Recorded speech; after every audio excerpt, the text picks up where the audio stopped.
Bad move yung bumili ng brand new na sasakyan. Kadalasan, ang pagkakaroon ng sasakyan ang malaking milestone sa buhay. After kasi ng gadget or appliances, yung sasakyan yung next level na binibili. Kahit pa motor yan or four wheels, ibang klaseng kalayaan yung nabibigay ng sariling sasakyan. Siguro, pwedeng tignan na ang pagkakaroon ng sasakyan ay isang status symbol.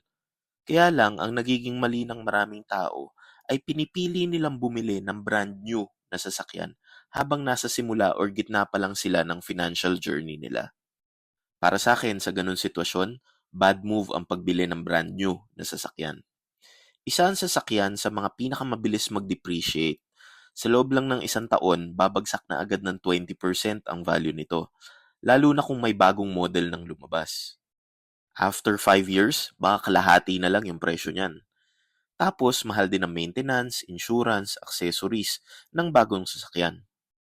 Ang sa tingin kong mas wais na option ay bumili ng second hand. Marami naman kasing mapagkakatiwalaan na dealer. Konting research lang ang kailangan. Ang may wealth mindset kasi, hindi nakatingin kung brand new ang sasakyan or hindi. Hindi yun ang pamantayan para masabi na successful sila.